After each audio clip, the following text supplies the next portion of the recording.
बिस्मिल्लाहिर्रहमानिर्रहीम। स्टूडेंट्स, आज हमारा फोर्थ ईयर का जो टॉपिक हम डिस्कस करने लगे हैं बॉटनी का, वो वायरसेस है। हम बिल्कुल इसका स्टार्ट ले रहे हैं, तो हम इसका इंट्रोडक्शन थोड़ा सा देखेंगे कि वायरस होते क्या हैं, किस तरह से डिस्कवर हुए थे, इनकी साइज़ शेप क्या है और इनका स्ट्रक्चर जो है वो किस तरह से होता है।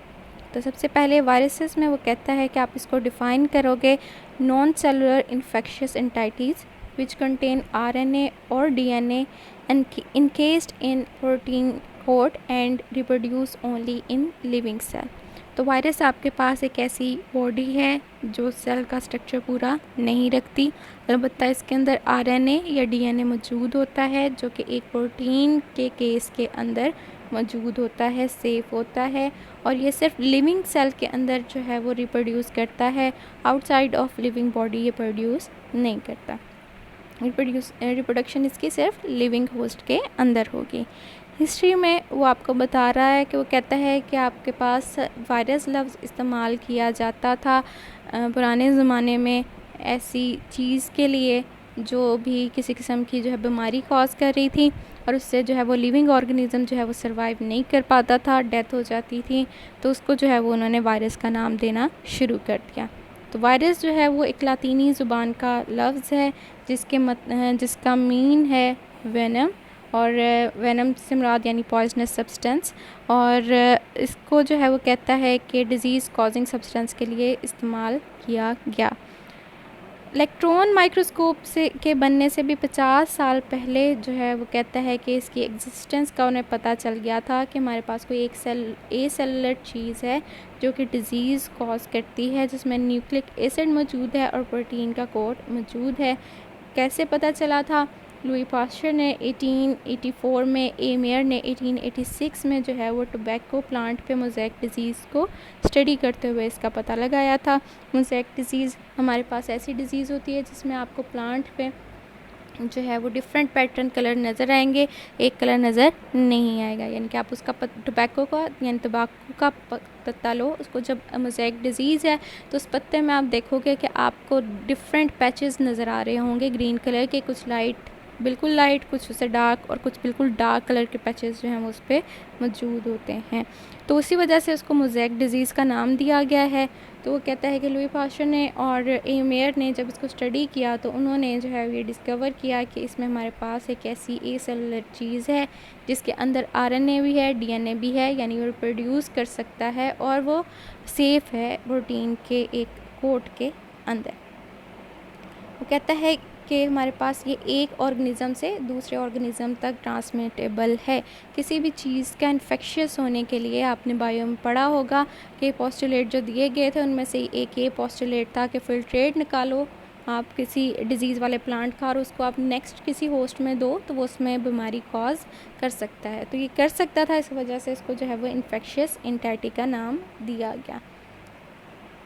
फिर वो कहता है कि उन्होंने एक्सपेरिमेंट से ये भी साबित किया कि आपके पास जो हैं वो neither of these viruses could be grown in pure culture by methods available at that time. उनके पास जितने भी कल्चर में जो है इन्फेक्शियस डाइटीज़ बनाने का जो तरीका था, वो उस पोस्टुलेट्स को, जम थ्योरी के पोस्टुलेट्स को जब वो चेक कर रहे थे तो वो इस काबिल नहीं थे कि वो वायरस को जो है वो लेबॉर्ट्री कंडीशन में जो है वो उस प्योर कल्चर मीडिया पे ग्रो करवा सकें। थोड़ी सी इसकी हिस्ट्री दी गई है। हिस्ट्री में वो कहता है कि आपके पास इवानोव्स्की ने जो है 1892 में जो है वो एक्सट्रैक्ट निकाला था टोबैको प्लांट का, और वो एक्सट्रैक्ट जो है वो उसने जो है वो फ़िल्टर पेपर से पास किया, जिससे जो है वो बैक्टीरिया पास नहीं कर सकते थे। मैंने यहाँ पे आपको पहले भी जिक्र किया है कि उस टाइम बैक्टीरिया, वायरस, तमाम चीज़ें जो डिज़ीज़ कॉज कर रही थी, डेथ कॉज कर रही थी, उसको उन्होंने वायरस का नाम दिया हुआ था। तो वो कहते हैं कि तमाम वायरस वो अपने हिसाब से कह रहे हैं कि वो फ़िल्टर पेपर से पास नहीं कर सकते थे, लेकिन ये वाला वायरस जो है वो टोबैको मोज़ेक वाला ऐसा वायरस था जो फ़िल्टर पेपर से भी पास कर गया। तो इन्होंने इसका जो है वो नाम दे दिया फ़िल्टरेबल वायरसेस का। फिर उसके बाद 1898 में बर्जरनिक ने जो है वो एक्सपेरिमेंट किया, जिसमें जो है वो उसने ये बताया कि वायरसेस ऐसी प्रॉपर्टी रखते हैं जो कि तमाम लिविंग और थिंग्स में मौजूद है। ए सेलुलर ज़रूर है, लेकिन ये रिप्रोड्यूस करने की सलाहियत रखता है। हमने जब सेल बायो बिल्कुल स्टार्ट में फर्स्ट ईयर में पढ़ना शुरू की थी, तो हमने कहा था कि किसी भी चीज़ का लिविंग होने का स्टैंडर्ड ये होता है कि उसका बेसिक यूनिट ऑफ लाइफ जो है वो सेल होगा और वो रिप्रोड्यूस करने की सलाहियत रखेगा और अपनी डिफरेंट फंक्शंस जो है वो परफॉर्म कर सकता है। तो हमने यहाँ पे बात कर रहे हैं ए सेलुलर है तो इसका मतलब है कि वो नॉन लिविंग होना चाहिए, पर नहीं, यहाँ पे उनको पता चला कि ये ए सेलुलर ज़रूर है पर इसमें रिप्रोडक्शन की सलाहियत है और ये लिविंग ऑर्गेनिज्म के अंदर जो है वो रिप्रोड्यूस कर सकता है।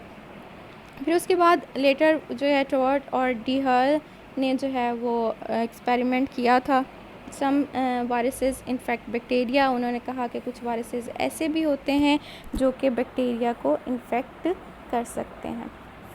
ऐसे वायरसेस को उन्होंने बैक्टीरियोफेज का नाम दे दिया, यानी कि बैक्टीरिया को खाने वाला, ईटर्स ऑफ द बैक्टीरिया। तो ऐसे वायरसेस जो कि बैक्टीरिया को अटैक करते हैं उनको बैक्टीरियोफेज का नाम देते हैं।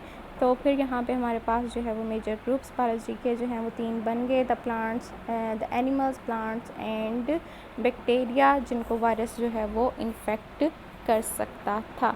1935 में डब्ल्यू स्टैनली ने जो है वो काम किया टोबैको मोज़ेक वायरस में। उसने वायरस को जो है वो क्रिस्टल फॉर्म में जो है वो प्रिजर्व करने में कामयाब हुआ और उसने जो है वो ये बताया कि इसके अंदर आरएनए, डीएनए मौजूद है जिसके ऊपर एक प्रोटीन का केस मौजूद होता है, और प्रोटीन के केस के ऊपर भी एक इन्वेलप हो सकता है लिपिड का, और उसके अलावा प्रोटीन के साथ जो है वो कार्बोहाइड्रेट भी कंजुगेटेड फॉर्म्स में पाए जा सकते हैं। करेक्टरिस्टिक्स ऑफ वायरसेस, वायरस के कुछ करेक्टरिस्टिक्स उन्होंने बताया कि वो कहता है they are disease causing agent. आप जब भी वायरस को कोई उसके किरदार पढ़ना शुरू करोगे तो सबसे पहली चीज़ सामने क्या आएगी कि डिजीज़ कॉजिंग एजेंट है, कोई ना कोई बीमारी कॉज कर रहे होते हैं। दे आर क्वाइट स्मॉल, बहुत छोटे होते हैं, यहाँ तक कि invisible in the light microscope, कि आपको लाइट माइक्रोस्कोप में भी नज़र नहीं आएंगे। Able to pass through filters, filter paper से जो है ये पास कर सकते हैं, ऐसे फिल्टर पेपर से जहाँ से बैक्टीरिया पास नहीं करता, वायरस वहाँ से भी पास कर सकता है। आप जो है कल्चर मीडियम में ग्रो कराना शुरू करो तो वो आपको जो है वो किसी किस्म की ग्रोथ नहीं देगा। ऐसा कल्चर मीडिया जो बैक्टीरिया की ग्रोथ जो है उसमें हो रही होगी, मल्टीप्लाई करेंगे बैक्टीरिया, वहाँ पे भी ये मल्टीप्लाई नहीं करेगा। तो ये नॉन लिविंग है, outside of the host body, सिर्फ होस्ट सेल के अंदर मल्टीप्लाई करता है।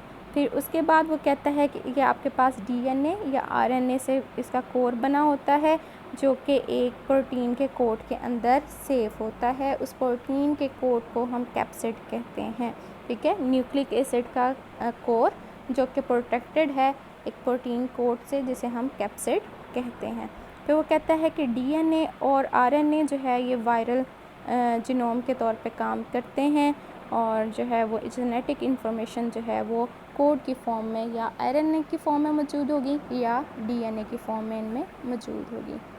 टाइप्स ऑफ वायरसेस, वायरसेस की कुछ टाइप्स दी गई हैं। वो कहता है कि ऐसे वायरसेस जो एनिमल में पाए जाएंगे वो मोस्टली आपके पास डीएनए का कोर रखते हैं, उनको हम एनिमल वायरसेस कहते हैं। कुछ वायरसेस सिर्फ प्लांट्स में पाए जाएंगे जो कि आरएनए का कोर रखते हैं, उनको हम प्लांट वायरसेस का नाम देंगे। टोबैको मोज़ेक वायरस की इसने एग्जांपल दे दी है। फिर उसके बाद वो कहता है कि कुछ हमारे पास रेट्रोवायरसेस भी होते हैं, स्पेशल ग्रुप ऑफ वायरसेस है, ह्यूमन में एड कॉज करने की जो है वो एबिलिटी रखता है, जो कि आरएनए से डीएनए, डीएनए से आरएनए जो है वो अपनी रेप्लिकेशन जो है वो तब्दील कर सकता है। इसमें जो है वो आरएनए के डबल मटेरियल भी आपके पास मौजूद हो सकता है। उसके बाद आपके पास जेमिनी वायरस हैं जिसमें आपके पास डीएनए का इसका कोर है, पर वो डीएनए डबल स्ट्रैंडेड नहीं, सिर्फ एक स्ट्रैंड की फॉर्म में मौजूद होगा। तो रेट्रो में आपके पास आरएनए की 2 डबल कॉपीज़ भी मौजूद हो सकती हैं, 2 आरएनए की स्ट्रैंड्स, डीएनए का स्ट्रैंड में जो बनाने की सलाहियत रख सकता है, डीएनए से आरएनए में चेंज होने की सलाहियत रख सकता है। जेमिनी वायरस में जो है वो आपके पास डीएनए का वायरस है जो सिर्फ एक सिंगल स्ट्रैंड की फॉर्म में मौजूद होगा। साइज़ इसका बताया गया है, साइज़ वो कहता है कि 20 to 35 नैनोमीटर इसका हो सकता है, 300 नैनोमीटर हो सकता है। डिफरेंट इसने जो है वो डिजीज़ जो हैं उसका बताया हुआ है और डायामीटर जो है वो उसका जो है बता दिया है। Viruses are smaller in size with diameter about 2 nanometre, whereas small pox viruses are the larger. उसमें सबसे जो है वो छोटा वो कहते हैं 25 नैनोमीटर का, सबसे बड़ा पॉक्स वायरस जो आपके पास 250 नैनोमीटर डायामीटर जो है वो रखता है। बहुत सारे वायरस जो हैं वो कहता है कि 150 नैनोमीटर से भी कम होते हैं। साइज़ इनका इतना छोटा है कि आप इनको सिर्फ इलेक्ट्रॉन माइक्रोस्कोप में देख सकते हो। फिर शेप्स जो है वो कहता है कि इसमें वैरायटी ऑफ शेप्स हैं, कोई एक शेप नहीं है इसकी। रोड लाइक भी हो सकता है, लंबा एक रोड की फॉर्म में भी हो सकता है, राउंडेड फॉर्म में भी हो सकता है जैसे कि माम वायरस में मौजूद है, टैडपोल फॉर्म में यानी कि एक छोटा फ्रॉक की टैडपोल फॉर्म जो होती है उस तरह का भी आपको नज़र आ सकता है। टेल वाला बैक्टीरियोफेज जो है वो आपके पास टैडपोल फॉर्म में या शेप में होते हैं, या आपके पास एक गोली की बुलेट की फॉर्म में। रेबीज़ वायरस जो है वो आपका बुलेट शेप वायरस है। Bacteria exist in different shapes but most of them possess polyhedral head and tail. बहुत सारे बैक्टीरियोफेजेस जो हैं वो कहते हैं ज़रूरी नहीं है टैडपोल ही हों, मोस्टली टैडपोल होते हैं, वरना जो है बैक्टीरियोफेज की दूसरी फॉर्म भी मौजूद हो सकती है। ये कुछ आपको एग्जांपल्स उन्होंने दे दी हैं, आप देख लो कि यहाँ पे आपके पास ओवल फॉर्म भी है, यहाँ पे आपके पास जो है वो बुलेट फॉर्म भी है, राउंडेड फॉर्म भी है, पॉलीहेड्रल फॉर्म भी है टेल के साथ, फिलामेंटस भी है, रोड भी है और टैडपोल भी है। सिंपल आपके पास पॉलीहेड्रल फॉर्म भी है। स्ट्रक्चर जनरलाइज जो है वो हम पहले देख चुके हैं, ये ज़रा डिटेल में आपको उसका स्ट्रक्चर बता रहा है। स्ट्रक्चर में वो कहता है कि प्रोटीन का एक सबसे पहले एक कैप्सिड है। कैप्सिड में वो कहता है कि प्रोटीन का कोट होता है और जो है वो न्यूक्लिक एसिड को इस कैप्सिड ने जो है वो अपने अंदर सेव किया होता है। न्यूक्लिक एसिड और कैप्सिड दोनों को मिला के बोलेंगे तो हम टर्म इस्तेमाल करते हैं न्यूक्लियोकैप्सिड की। और कैप्सिड जो है वो प्रोटीन से बना हुआ है। प्रोटीन जो है हिस्टोन प्रोटीन की तरह की भी हो सकती है, जैसे कि आपके पास एडिनो वायरसेस में पाई जाती है। ये छोटे छोटे पेप्टाइड चेन्स की फॉर्म में या पॉलीअमीन्स की जो है वो फॉर्म में हो सकती है, जैसे बैक्टीरियोफेज में पाया जाता है। अलबत्ता इनके प्रोटीन के साथ लिपिड और कार्बोहाइड्रेट भी वायरसेस के ऊपर पाए जा सकते हैं। फोस्फोलिपिड्स की फॉर्म्स में, ग्लाइकोलिपिड्स की फॉर्म में, न्यूट्रल फैट्स, फैटी एसिड्स और कोलेस्ट्रॉल वगैरह जो है इसके साथ अटैच मौजूद हो सकता है। फोस्फोलिपिड ऐसे वायरस जिसमें इन्वेलप होता है, फोस्फोलिपिड का जो एक लेयर है उनके ऊपर जो है वो लाजमी तौर पे पाई जाएगी, उतना ही वो इन्फेक्शियस होगा। और उसका कम इन्फेक्शियस करने के लिए आप अगर उसकी फोस्फोलिपिड की जो है वो लेयर तोड़ दो तो वो इतना इन्फेक्शियस नहीं रहेगा, वो प्रोटेक्टिव फॉर्म जो है वो उसकी ख़त्म हो जाएगी। कैप्सोमेयर है। कैप्सोमेयर में वो कहता है कि आपका जो कैप्सिड है वो छोटे छोटे, एक पूरा कोट का कोट नहीं है, इसमें जो है वो छोटे छोटे यूनिट्स मौजूद होते हैं। उस हर छोटे यूनिट को हम कैप्सोमेयर कहेंगे। एक्सरे, क्रिस्टलोग्राफी और इलेक्ट्रॉन माइक्रोस्कोप के नीचे जब देखा गया था कैप्सिड को तो वो छोटे छोटे जो हैं वो स्ट्रक्चर जो हैं वो उसमें जो है कैप्सोमेयर के नज़र आए थे। और जो है वो कहता है कि इसके अलावा viruses as herpes, influenza viruses, जैसे कि आपके पास हर्पीज़ कॉज करने वाले या फिर फ्लू कॉज करने वाले जो वायरसेस हैं उन पे इनके कैप्सिड के ऊपर एक एडिशनल जो है लिपोप्रोटीन का एनवेलप भी मौजूद होता है। अलबत्ता जो प्लांट के वायरसेस होते हैं या फेज वायरसेस होते हैं वो नेकेड हैं, यानी कि उनके ऊपर एनवेलप लिपोप्रोटीन्स वगैरह जो हैं वो मौजूद नहीं होते। वायरल जीनोम, इसमें जो है वो जीन्स रखने वाला जो रीजन है वो आपके पास जो है वो कोर है, जो कि डीएनए भी हो सकता है। मोस्टली एनिमल वायरसेस जो हैं उनमें डीएनए होता है, जबकि प्लांट वायरसेस में आरएनए की फॉर्म में होता है। Both DNA RNA never exist in same virion, आपके पास कभी भी एक साथ डीएनए और आरएनए जो है इकट्ठा मौजूद नहीं हो सकता। अलबत्ता रेट्रोवायरस जो हैं वो आपके पास आइडेंटिकल कॉपीज़ रखते हैं दो आरएनए की स्ट्रैंड की, तो हम इन्हें डिप्लॉयड कहते हैं। जिनमें सिंगल कॉपी होती है वो हमारे वायरसेस हैप्लॉयड कहलाएंगे। ये आपको एक थोड़ी सी ऑर्गेनाइजेशन दिखा दी गई है जिसमें जो है वो स्पाइरल फॉर्म जो है वो आपको आरएनए की नज़र आ रही है। और छोटे छोटे हेलिकल फॉर्म में जो है वो कैप्सोमेयर अरेंज हैं। आपके पास क्यूबिकल फॉर्म में भी अरेंज हो सकते हैं ये कैप्सोमेयर, हेलिकल फॉर्म में भी। ये रोड शेप आपको एक वायरस दिखाया गया है टोबैको मोज़ेक का, जिसमें जो है वो आपके पास हेलिकल फॉर्म में जो है वो अरेंज हैं कैप्सोमेयर।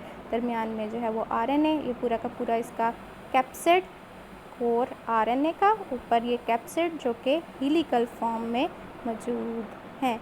ये आपके पास कैप्सोमेयर जो कि क्यूबिकल फॉर्म में जो है वो अरेंज हैं।